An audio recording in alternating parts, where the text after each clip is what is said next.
In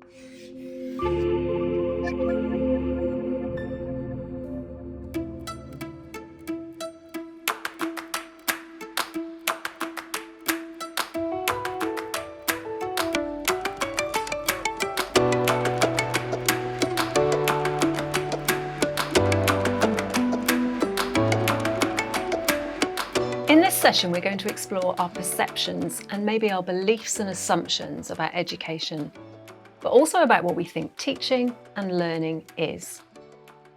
Why start with your perceptions of education? Surely you're doing this master's degree to hear about the right way of doing education. Well, as education psychologist John Biggs said in this core educational text, how effectively we teach depends first on what we think teaching is. If you've come here to understand the science of education, then I'm afraid you'll be disappointed. Education and the teaching and learning processes that support it is not a science. But wait, there's a statement right there that needs unpacking. There are plenty of academics and theorists, and we'll discover some of these later in this module, who thought exactly that education is a science and we can apply scientific principles to it. But since then, many theorists and researchers have taken issue with this, largely because they see education as such a deeply human process. What we learn, how we learn, why we learn have so much to do with our own lived experiences. And this is the approach we take in this master's programme. We'll explore the many theories of learning, but we'll always invite you to relate these back to your own practice. Let me ask you that question again. Why are we starting with your perceptions and experiences of education? Well, one good reason to try to uncover these perceptions is that often we get stuck teaching in the same old way because that's how we were taught and it worked for us, right? Or that's what we're comfortable with, or we're getting good results, so why change? Over time, we've developed our own beliefs and assumptions about what good teaching is and how to do it.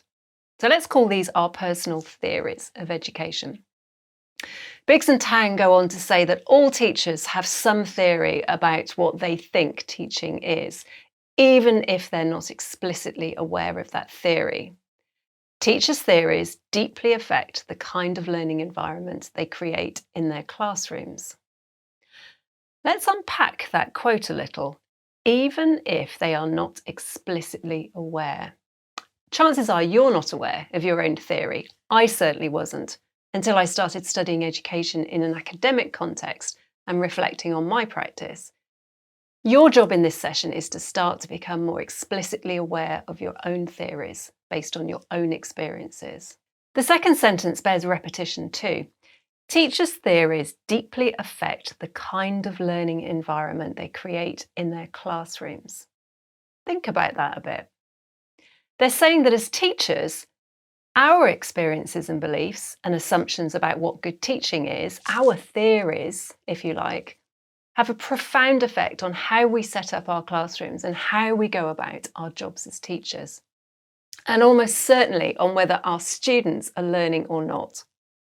It's important then, vital, to bring these personal theories to the surface and examine them, see if they're fit for purpose. To begin to explore our personal theories of education, we'll continue to do this throughout the module. Let's start with our own lived experiences of being educated. All of us were learners once, and you've chosen to put yourself back in the role of learner again by studying for this master's. I would argue that indeed we never stop learning. I'm learning so much about education through creating this master's programme for you, for example. Our experiences of education are likely to be immensely diverse. So let me share my experiences with you. I went to a large primary school when I was 7. We wore a uniform. There was lots of sport and reading and maths and projects. And my favourite time of all was in the 4th and final year, when we were told we could choose our own project topic. I was obsessed with the Beatles at that time, but my teacher didn't think that was appropriate to do as a project on a rock band. So instead, I chose the 1960s instead. I loved it. and it was my first experience of truly independent, self-directed learning. My secondary school was an all-girls school, which I disliked. It was very traditional. There were assemblies every morning, hymn books, lots of academic study and homework. My favourite teacher was my geography teacher, and she was fun. She made the subject come alive, and she always had time for me. Then I went on to university in Wales, and I loved it. I was the first in my family to go to university, and I was independent for the first time in my life, doing what I wanted to do, making new friends, doing new things. But I was taught by a group of academics who would stand at the front of a large lecture hall and talk at me for an hour, sometimes two. I don't remember being asked what I thought about the topic or what I'd read, and I dimly recall the pain of sitting in a silent exam hall full of allergies, trying to remember what they'd told me.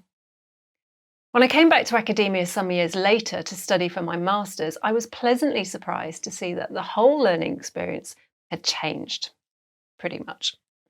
It was more participatory, I was given choice, and I think importantly, I was asked to reflect on my learning, and it's something that I'd never done before. For me, these earlier experiences of education strongly influenced the teacher I am today. I valued being given the choice to learn. I didn't get it often enough. And so now I believe in giving students independence in their own learning as often as I can. I appreciated teachers who made the subject relevant and interesting, and so I try and do the same as a teacher. And I strive to create relationships with my students that are rooted in respect and understanding, just as I learned best when I felt understood and respected as a student. My experience on my master's degree reminded me of the importance of providing a structure for mature learners, some of whom may not have studied for years. Of course, you'll be able to judge me as a teacher as we go on, but for me, when I take a moment to reflect, I know this is my teaching approach and it's where I get the most reward. Now it's your turn. What were your experiences? Think back to how you were educated in school and then in college or university. What stands out for you? What did you like or dislike? Can you remember your favourite teacher? What were their qualities? How did they teach you? What did they do? How did they relate to you as a pupil or a student? Now think about what kind of teacher or educator you are or might be. What is your teaching approach? And how have your experiences of being educated influenced your teaching? Finally, and this is a big question, so I'm going to leave it with you. What do you think education is for? What is its purpose? Remember your learning journal. I've written these questions down for you and a few others to act as prompts to start you reflecting on your own experiences and assumptions. So have some fun with them, and I'll see you in the next session.